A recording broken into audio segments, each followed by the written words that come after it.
So I'd like to give you a little bit of an idea of how this evening is going to go. So after our opening prayer, Lois Campbell, who many of you know, will introduce our fantastic guest speaker, Dr. Eileen Burke Sullivan. And then during Eileen's presentation, if you have questions or even comments, if you could please put those into the chat. So most of you should see a little chat box perhaps at the bottom of your screen if you're on a tablet or a desktop or a laptop. You can go in there and enter your questions or comments during her presentation. And then in the wrap-up, Eileen will try to answer as many of those as she can. Then after Dr. Burke Sullivan's presentation, Lois will give us our breakout assignments, and I won't spoil her surprise.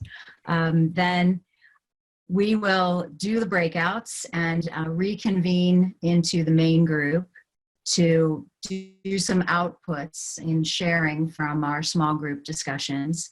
And then Eileen will share a synthesis of the evening so far, and we'll aim to end right around 8:30. So with that, I would like to hand things over to John Flaherty for our opening prayer.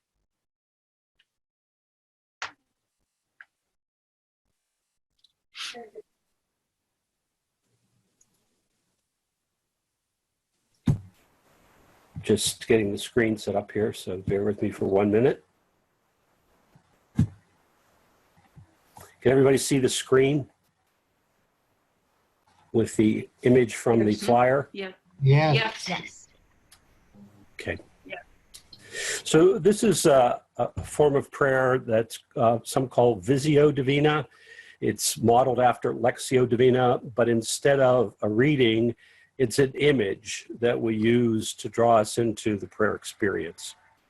So what I'd like to invite you to do now is just to still your mind, your body, and your spirit. And I invite you to take 3 slow, deep breaths to assist in that stilling.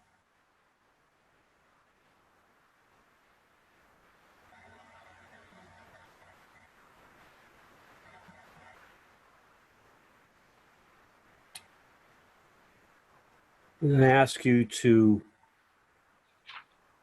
ask for the gift of openness and attentiveness, that you might receive the grace that God has in store for you during this prayer time. So please look at the picture.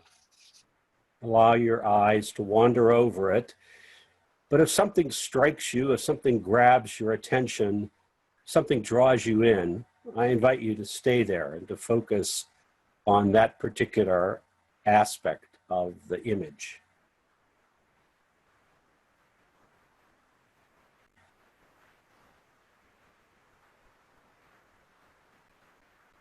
So as you pay attention to that, what is it that strikes you?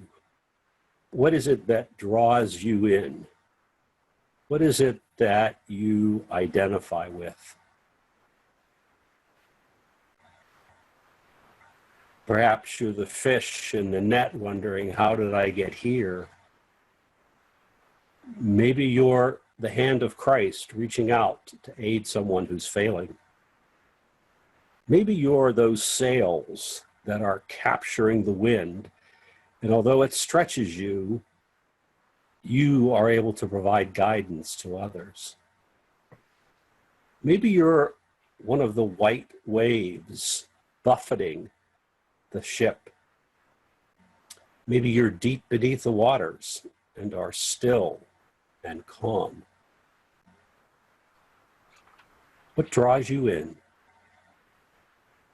And then as you focus on that, listen for God's voice.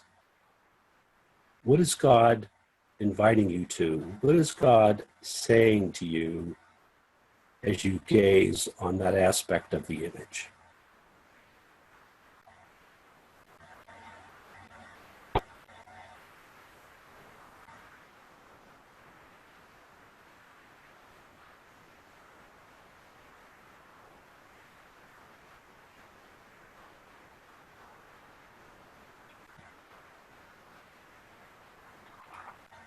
and invite you to converse with God about the feelings, the thoughts, the desires that stir in you as you consider that piece of the image that drew you in.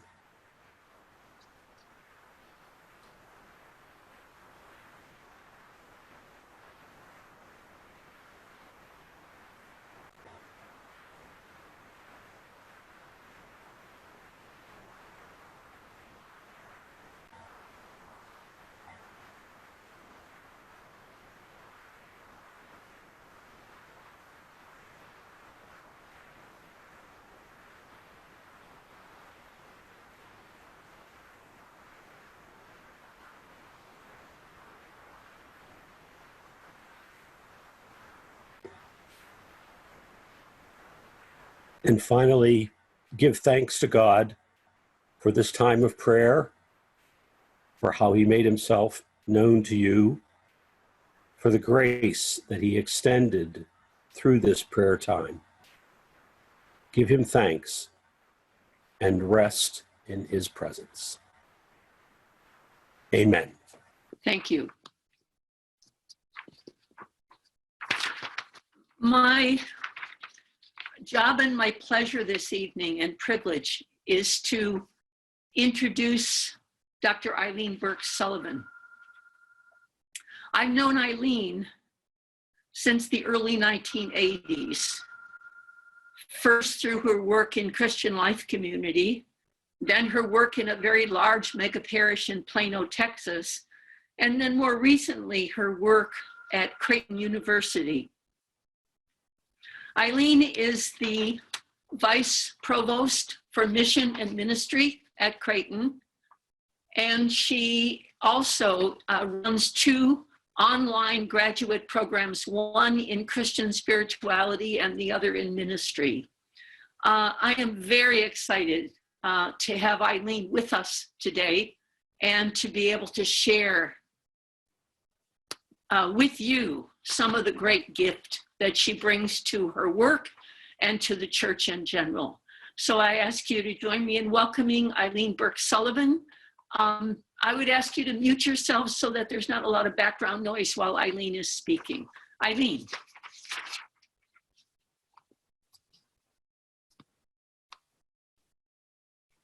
Well, thanks, Lois, and thank all of you for being present. I am immensely impressed that such an assembly would gather, and it's something amazing to me that in this day, this many of us can be together across as many miles as we are together. Most of you, I think, on the East Coast, or at least in the Pennsylvania area, and I'm in the Midwest, but it's nonetheless a real opportunity, I think, for us to reflect on the universality in some interesting ways of our human and certainly our Christian life. I'm going to share my screen with you, a PowerPoint that I hope will be relatively easy. It's just pictures, so following on John's Visio Divina, it's an opportunity to see more deeply maybe into the topic as I talk about it. So I'm hopeful that this will be an easy kind of thing to follow through on. Let's see here. I want to do this.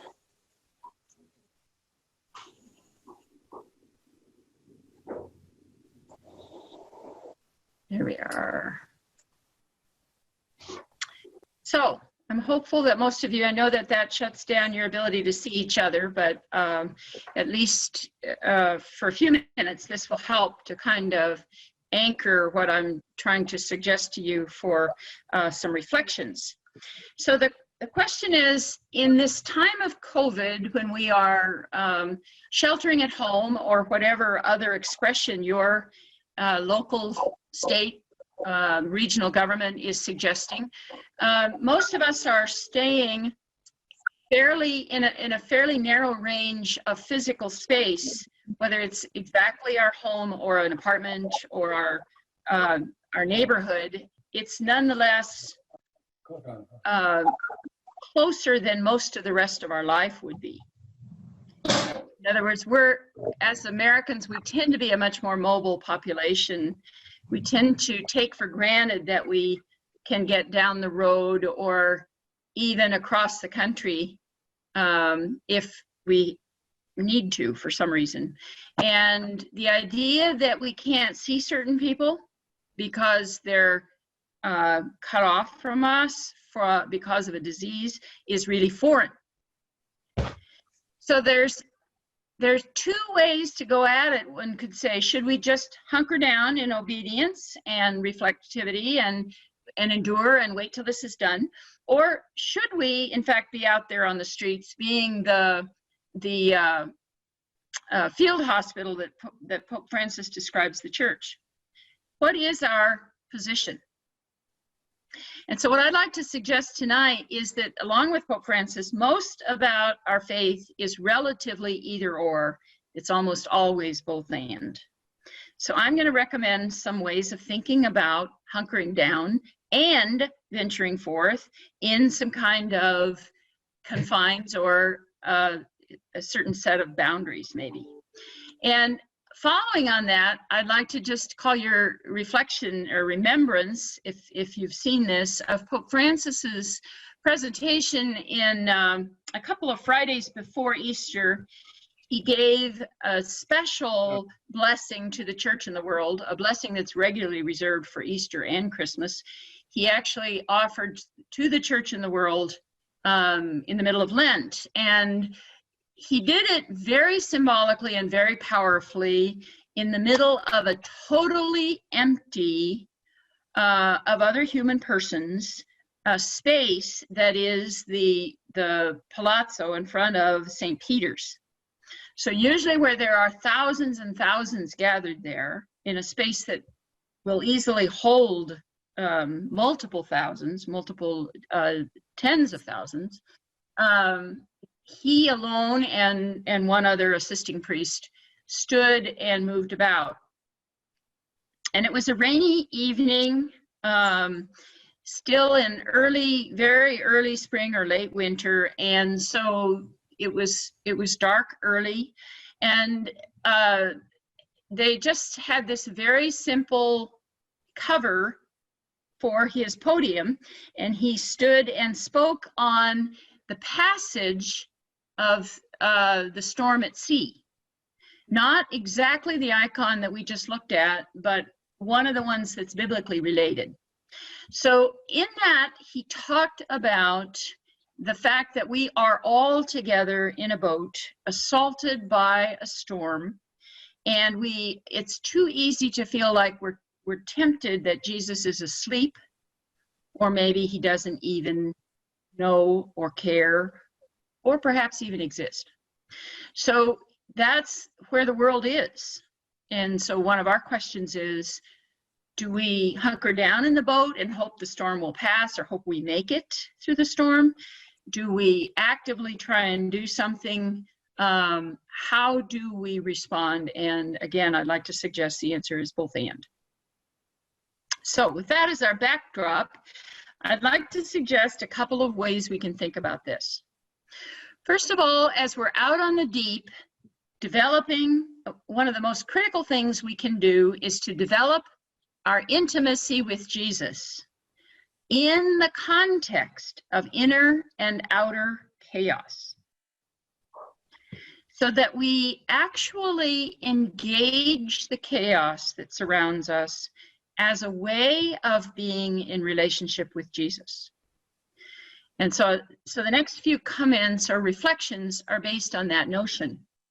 How do we do that? I think there are three classical ways we can look at, and I'm going to call them the three asceticisms of the Christian life: prayer, personal asceticism in some way, and personal study. So we can deepen and engage our inner listening and discerning capabilities. This has been a real shock and a gift for me, this period of being stay at home. Even though I'm working, I'm also very aware that in the extended silence that I enjoy, and that may be a luxury that all of you don't have, but I do, I have found that my own inner movements to be much more clear and loud. And both for the good and, movements toward God and away from God.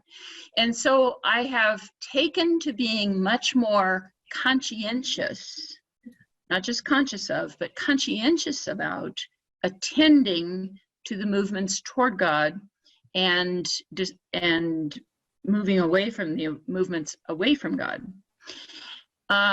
So that deepening discernment, and in order to do that, I've had to ask for the grace for that, for the wisdom to do it. And I've had to be willing to undertake the discipline of jotting some things down, of thinking about things, of really paying attention to affect and thought structures and what was I doing when certain things emerged.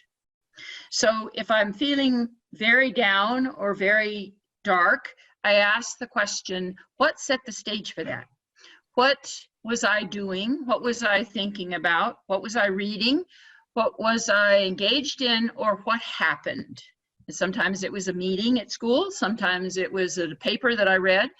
Sometimes it was simply something that I chose to do that I might not have been wise to do. So this is an opportunity to practice your personal prayer and discernment of spirits, and probably to be talking with someone, at least by Zoom or by phone, maybe on a more regular basis. So if you haven't consulted with someone or shared with someone or engaged with someone, whether it's another person or a small community, this might be the time to do that, specifically on sharing your faith. And here it might be someone in the family. It might be someone close to you, or it might even be a professional spiritual director. But it's a time to be focused on that rather than escaping it. So I really strongly recommend that on a regular basis, and by regular I mean a more frequent basis even than ordinarily, that you would make time out of this larger time that we often have to share faith with at least one other person, if not with a small community. Secondly, a personal asceticism that forces you to attend to your physical and mental health. Get a hold of your fear and address it. Contact a therapist if you're drowning in anxiety, or your family doctor, or someone who can help. Don't let something like that run away with you. It's not worth it. Control the amount of time you're on social media. It's a dark pit in some cases. Not all, but some. It's often wasted time, and unless it's necessary for work or for informational or communications, essential communications, is it good time? Now, a lot of people are using it for family connections and all of those things, and certainly those are worthy. This is a discernible question, but there's also an awful lot of junk out there, a lot of conspiracy theories, a lot of just abuse, and it's not a time to soak yourself in that kind of garbage, to say the least. So really control the time, pay attention to it, don't let it get away with you. Establish a healthy eating regimen, trying a simple diet, maybe a certain amount of fasting might be an opportunity in this time. This is a time to explore some of that sort of thing. If indeed we're called into a kind of monastic quiet for a few weeks, this might be the time to also exercise a certain amount of monastic care. That would have been probably more accurate, more appropriate during Lent, rather than during this Easter season, but nonetheless, there's a lot of suffering in the world that we can be in solidarity with by engaging in a certain amount of fasting. Certainly, I encourage that at times like this where we have high anxiety as a culture, it's not a good time to be drugging that anxiety with alcohol or other drugs that are unnecessary. Now, this is a group that's probably not necessarily appropriate to express, or I should say more often with our peer age group, we're probably more likely to drug ourselves with alcohol than with other things. But it's something to think about, that anxiety needs to be medicated, yes. Appropriately under supervision, yes. But self-medicating is not a good idea. Are we getting enough sleep on a regular basis? And I'm finding that the patterns of sleep or waking need to be carefully monitored and cared for. Our own immune systems are diminished when we are not getting enough sleep. So at a time when our immune systems are being threatened is a time for us to build up, to shore them up to some extent. And make sure that we get some physical exercise, preferably outside, especially in this weather that's springtime now. Insofar as possible, if you need to don a mask, do so, but walk in your neighborhoods, or walk in a local park, or walk somewhere if you can. If nothing else, walk around your house. Count your steps even, or whatever it takes, but that your body is moving and exercising as much as you can reasonably do is an important personal discipline. It's an important ascetical discipline at a time like this, when our temptation is to be discouraged and to medicate ourselves with sugar or other things that may do more harm than good. And finally, the third discipline is study. So to spend this time actually expanding your knowledge of the Catholic faith, to read some of the fathers and the mothers of the church, or to read some of the great founders and foundresses. Or read a good book like Luke Timothy Johnson's book on the Creed, or Elizabeth Johnson's book on the Communion of Saints. It's called Friends of God and Prophets. To watch some films or videos that are thoughtful and trustworthy. I think immediately of the film of Gods and Men about the Benedictine monks and so on. Engage others who are asking deeper questions, or take a course online, any of those. Secondly, and I'm not positive about our time, but I want to keep moving quickly, we want to look at the power of the sacramental life to hold us up. The power of sacrament to be for us an opportunity to enrich us. Now you say, well, wait a minute, we're deprived of sacraments, at least in our part of the country we are. Yes and no. We're deprived of Eucharist as such, but if you're married and your partner is with you, you are not deprived of sacraments. Your marriage is with you. Are you focusing on it? Are you living more married today than you were when COVID started? Are you taking care to listen and share your fears, your joys, your sorrows, your delights, to live your marriage, not just to be roommates? Do you put each other's needs ahead of your own? And would you lay down your life for one another? Secondly, your baptism and confirmation are very alive and present to you. Are you witnessing your faith to your children or grandchildren? Do you identify how important God is in your dailiness to your peers, to the other sisters or brothers in your community? Do you read some scripture every day?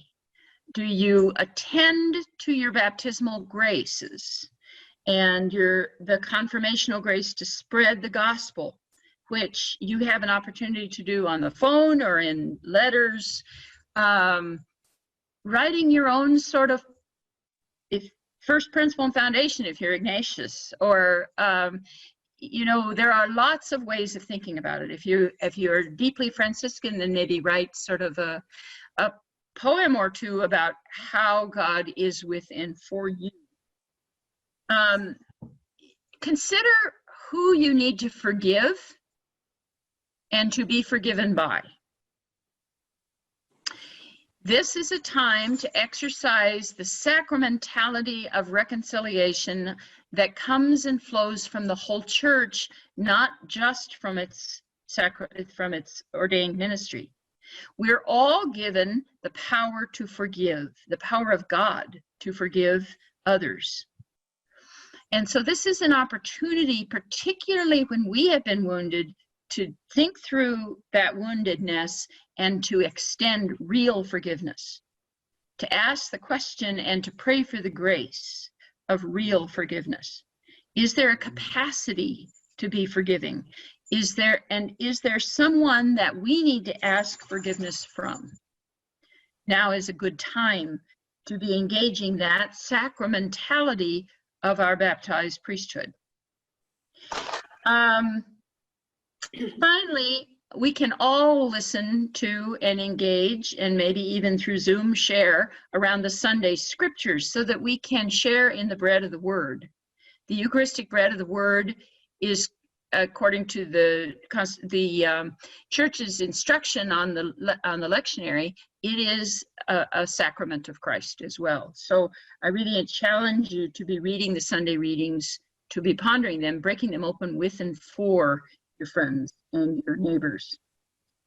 So we turn ourselves then to the third place that we want to be, and that is in peacemaking, both within and without.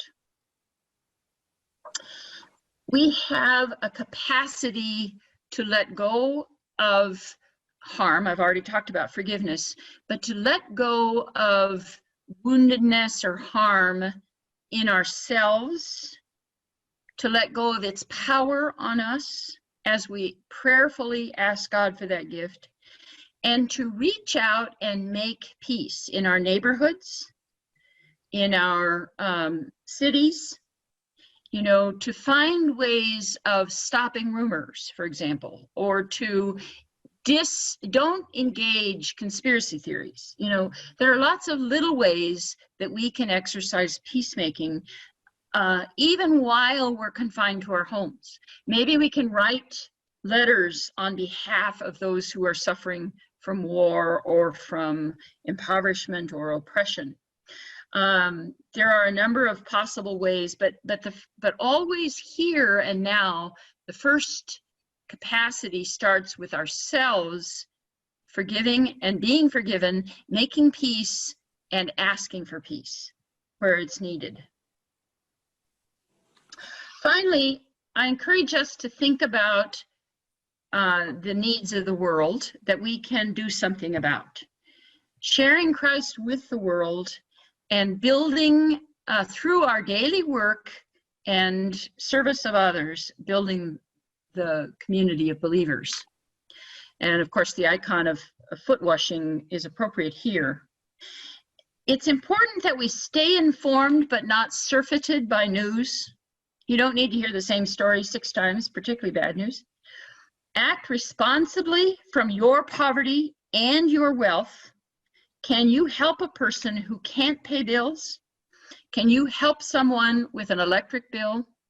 Can you give someone a job to do and some resource for that who has no income? Can you write letters, op-ed articles, or other expressions of concern for the poor and those most in need of our concern? Obviously, voting with careful consideration on a range of deep and frightening local and global needs. Can you inform yourself more deeply about the issues in your part of the world and those who really come to know what your elected officials are doing and saying? Now is a good time to be doing some review of all that. Being particularly attentive to the neighbors in your neighborhood who might need assistance but might be afraid to ask or ashamed to ask.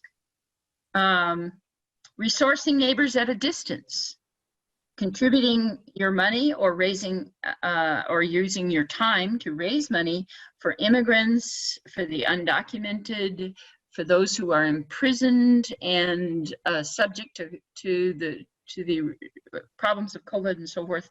So And then there's always an opportunity to ask God for greater opportunities to be of service and to change the world's attitudes as God wills. So again, we come to prayer, we begin and end in prayer. And one of the great questions I would ask you tonight to just kind of let yourself think about for the next week or 10 days is, do you believe in prayer?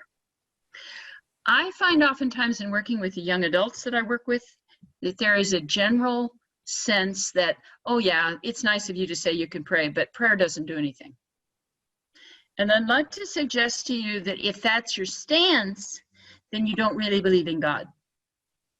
And that's an important, that's terribly important to ask the question. Can and will God operate even when we don't? And is our God moving ahead of us? You know, so sometimes I think we have become so focused on the fact that we have to do everything ourselves that we don't consider that if we engage prayer, that change will come to pass by virtue of prayer. So I just really want to encourage you to ask that question. And I'm going to stop at this point. And if you've had a question or if you have a thing that you wanted to put into the chat box, now's a good time. And then Lois will divide us up, I think, into small groups. And you'll unshare the screen, Eileen. I will, right Thank this you. minute. So,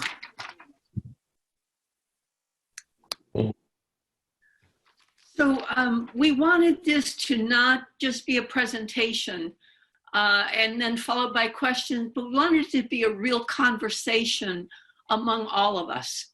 So in a couple of minutes, we're going to be moving everyone into a small breakout group of about 5 people.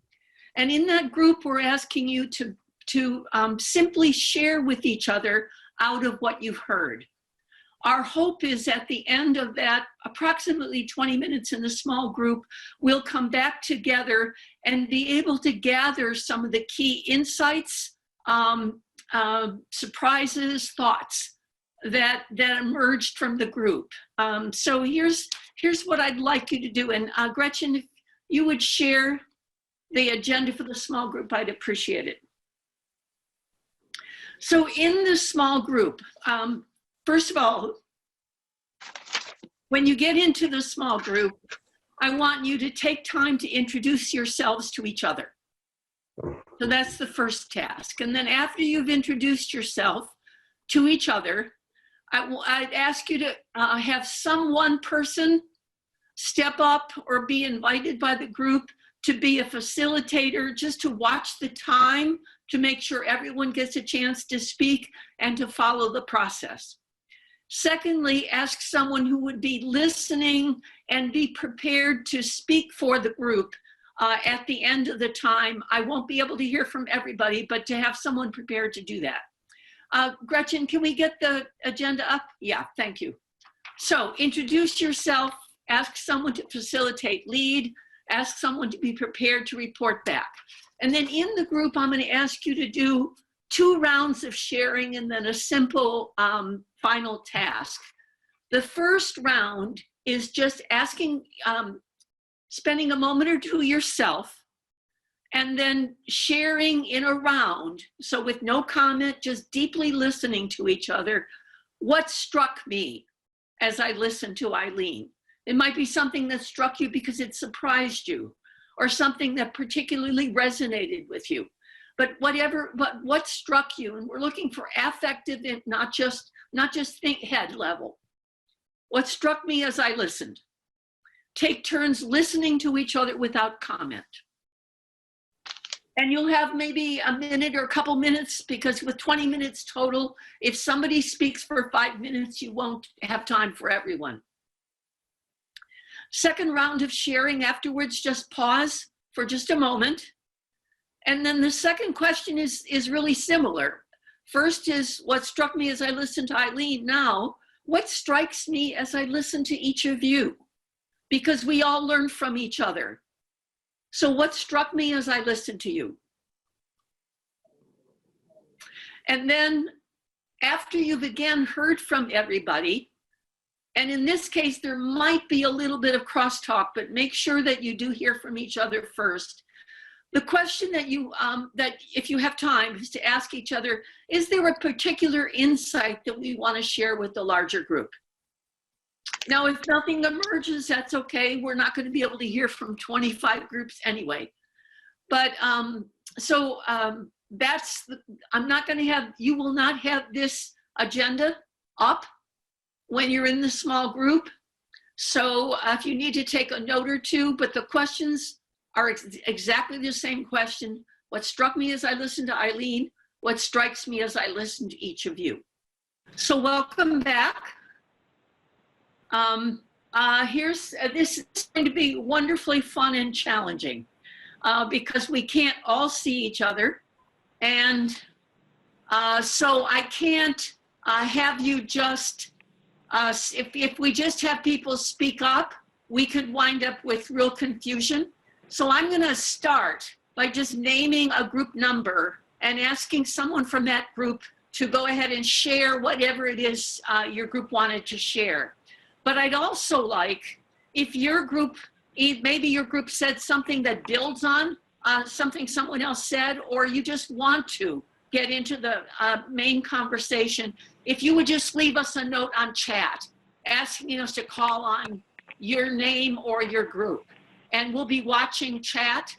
And so I'll call on people from chat, and then if there's nothing in there, then I'll just at random pick a number. Is that clear? Okay. So, but you'll have to remember to unmute yourself when I call your number. So I'd like to hear from somebody from group 6, whoever that is.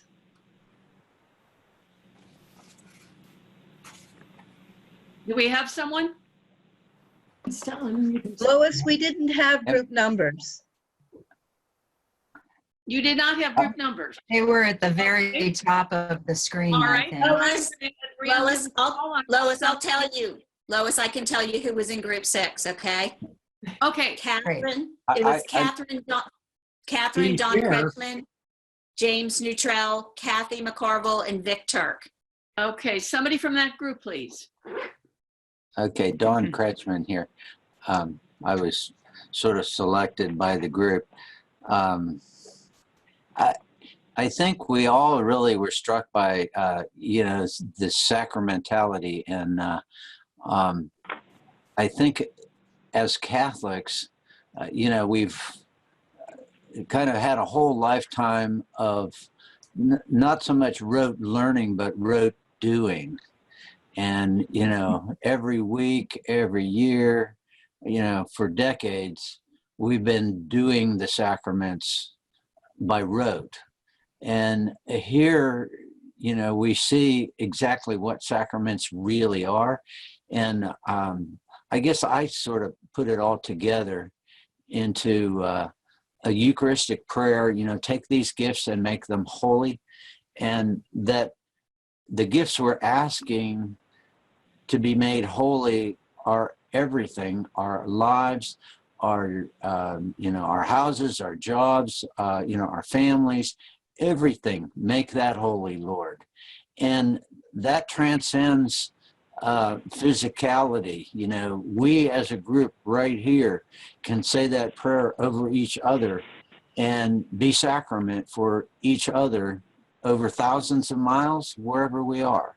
And, that's quite powerful, and maybe shakes us Catholics out of kind of our little box that we've been in for quite a long period of time. Thank you. There's a note in chat from the group that Lynn is in. And Audrey. Somebody, yes, you're muted though, please. Unmute yourself. Okay. That's good. Yeah, I use my middle name, so I'm Lynn. That's Okay, thanks, Lynn. okay. Okay, it's interesting because we talked about being present and our actions, and how sometimes we're not even aware that we're just kind of doing things, but sharing God's love and peace through what we're doing, trying to make things better. And who are we interacting with through the day? Just simple things, talking with people, the groups that we belong to, talking with people that way. But we kind of saw it as living out Eucharist in ways that we hadn't thought about before. Just as a believer, how should I be treating other people? And we felt pretty fortunate that we're doing okay with this so far. Great. Thank you. Thank you.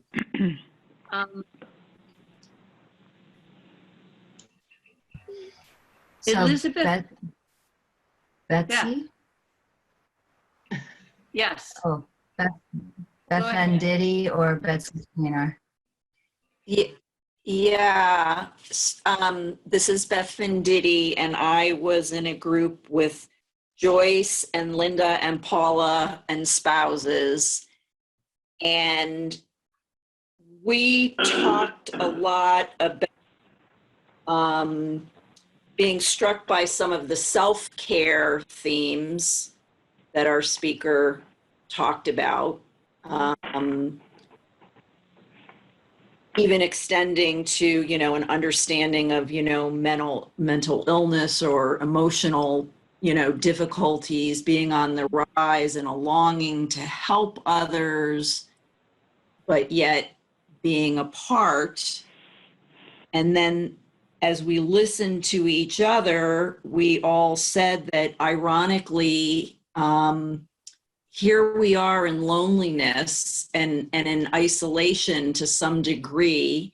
We are not receiving communion. We are not gathering in the pews, but yet we're feeling almost more powerful as Catholics because we're choosing to reach out to other people or join in smaller communities to talk about faith. So I may not be representing that exactly, but, and I want to shout out to Betsy, who I think 2 or 3 years ago gave me Dorothy Day's The Long Loneliness, and it just sort of sat on the bookshelf, and I've been reading it during this time. And that's been a really powerful metaphor for me too, to spend your whole life kind of longing for this connection. Mm-hmm. And, we're isolated, but yet we're connecting. And I think it's a metaphor for a lot of what's happening right now. And, there's a part of it where I realize it's not taking a priest to direct me to do that.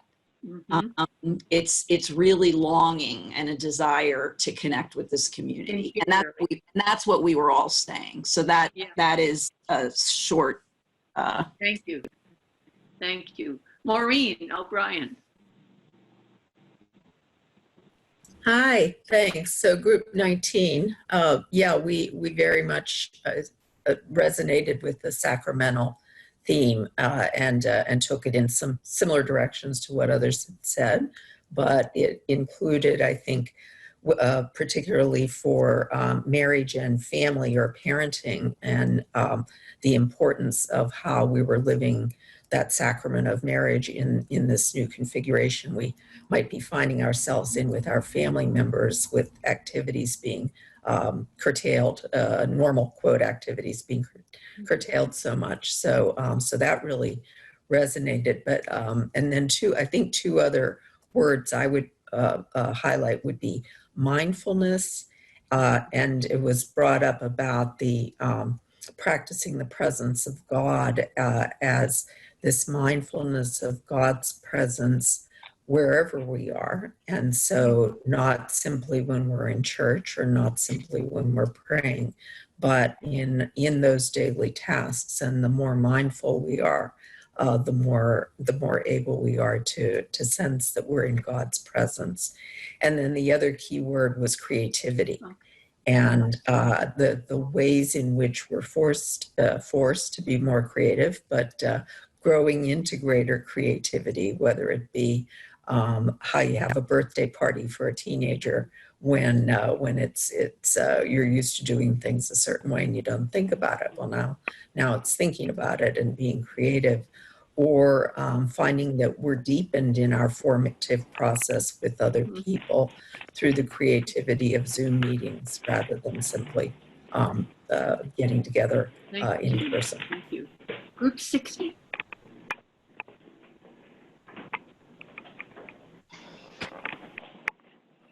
16. Somebody's still I muted? think that's Betsy. 16. I think that was Betsy. Yes, Betsy, I is just that you? unmuted. Yes. Yep, that's me. Okay. Well, as everyone has said, like we said, that was one of ours as well. The that expansion of kind of the definition of sacramentality, and again, hitting on what everyone else said as far as being mindful of specifically some of the baptism and the and Bill had pointed out that we do get the Eucharist. We can do that every day or every week. And yet some of those sacraments like marriage or baptism or confirmation, you know, are generally a one-time deal. And that idea of, then we can revisit that sacramentality of it. Also, the idea of, that we talked about a lot was the idea of being quiet during this time and how it really can be a blessing, I mean, for our own personal lives and in addition to the world.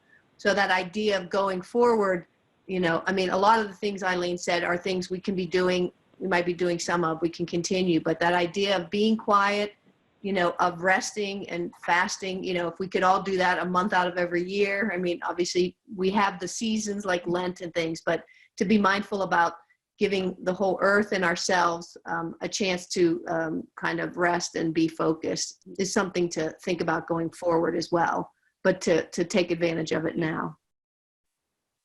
Thank you. We have just 2 minutes left. I want to hear from group 18 and then 12, if you can both be a little bit brief.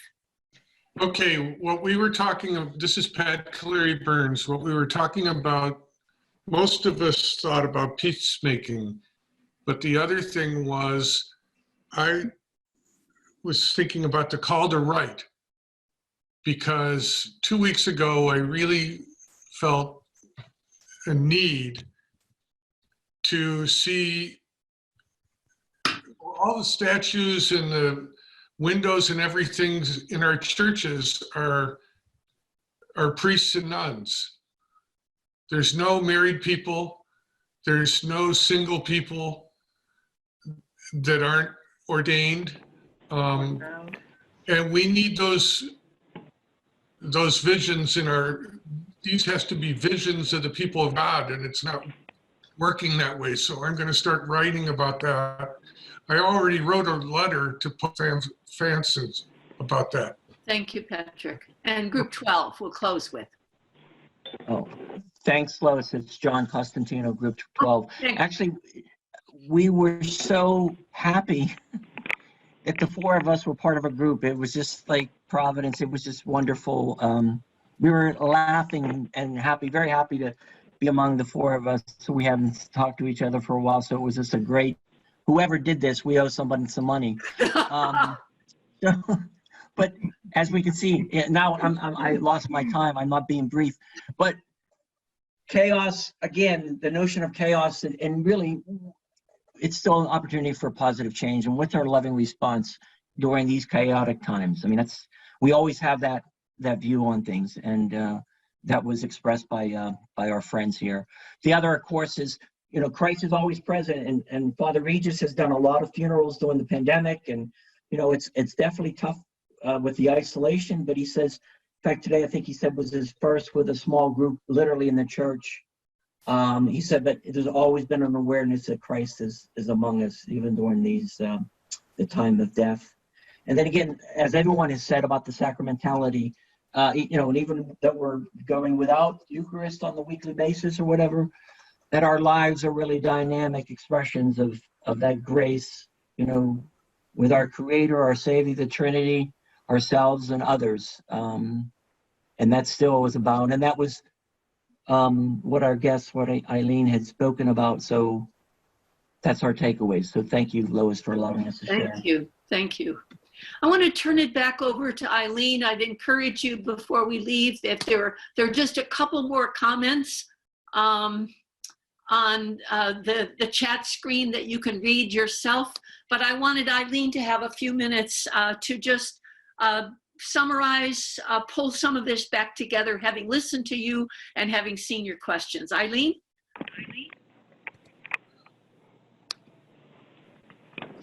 Hey, thank you very much. I wanted to say how much I've enjoyed being here and what an exciting opportunity this is. And then I wanted to make one quick comment about sacramentality, about the notion of one-time sacraments. They're only one time because they're the whole time that we exist, the whole life of our existence. We're more baptized today than we were yesterday, if we've lived our Christian life.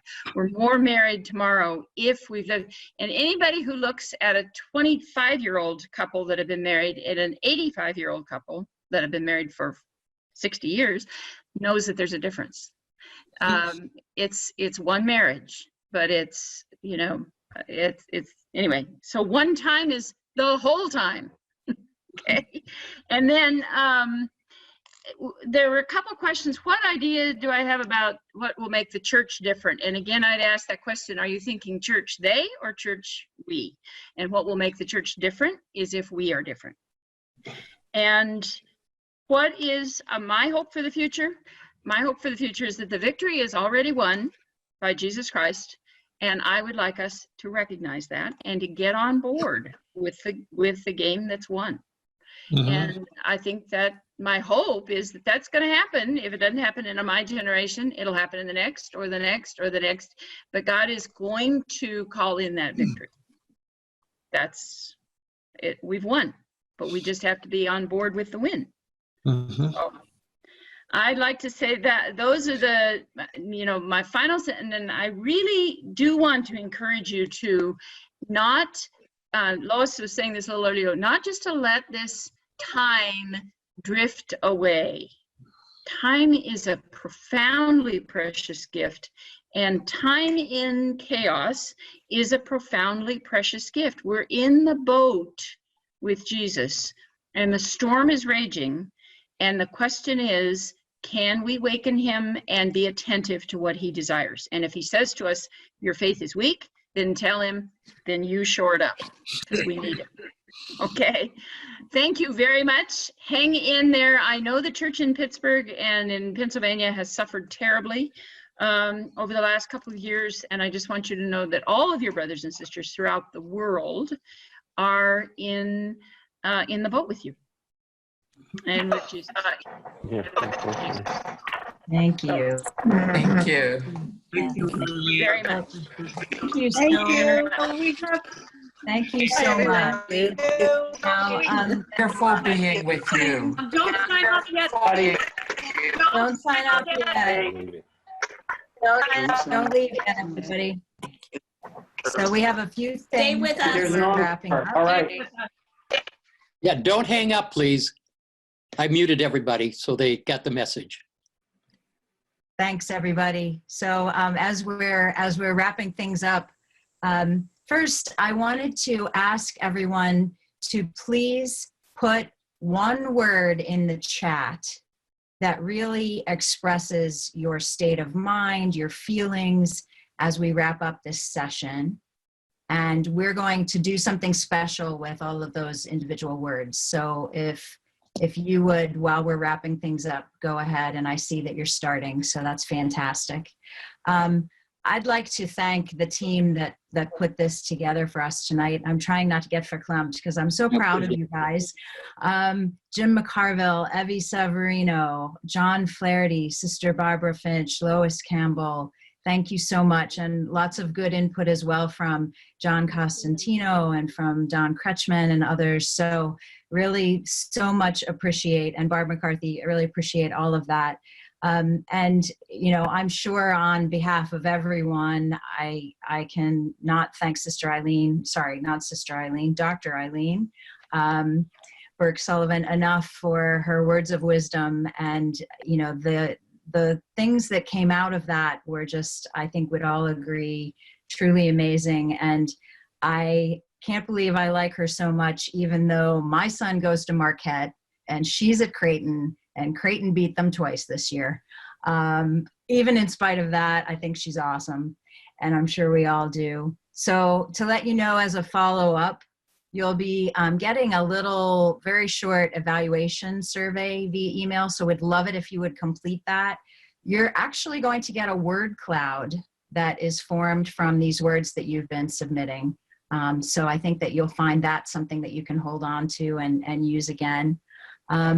You'll be getting some announcements about some future events. And also, Eileen has graciously said that she will make her notes and presentation visuals available to us. So we'll be able to share those with you as well. And I think we're all really happy about that.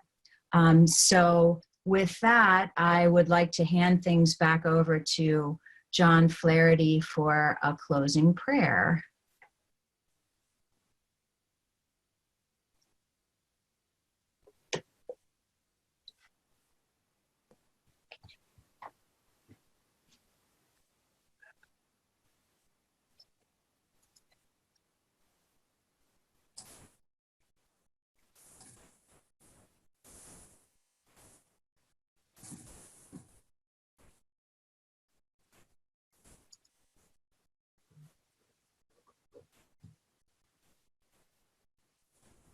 Is John muted I am. on purpose? I know it was inadvertent. Okay, so you should see the prayer. And I just ask, let's all just again still our minds, our hearts, and our spirits to, as someone said this evening, to be mindful of the Lord in us and with us, and to allow his tremendous creativity to work in us as we pray. Lord, it is night. The night is for stillness. Let us be still in your presence. It is night after a long day.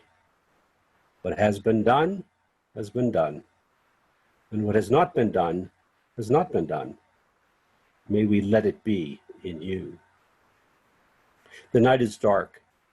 Let our fears of the darkness of the world and of our own lives rest in you. The night is quiet. Let the quietness of your peace enfold us, all dear to us, and all who have no peace. The night heralds the dawn. Let us look expectantly to new day, new joys, new possibilities. In your name we pray. Amen. Amen. Great. Amen. Thank you, everyone. Thank you. And I think Thank we you, agreed to leave everyone. the meeting open for. Thank you so we'll much. Leave the meeting open for a few minutes if people wanted to greet each other on the way out. Yes. Can we get a copy of John's prayer? Sal? Yeah, Yes, we can do that we can include that in the. in the packet. Thank you. Be with you, Lois. Good to see you. Mhm. It was great to see everyone. It really was, It wasn't it? really is. Mhm. Yeah. Yes. Good to be with all of you. Hi, Mary. Hi, Mary.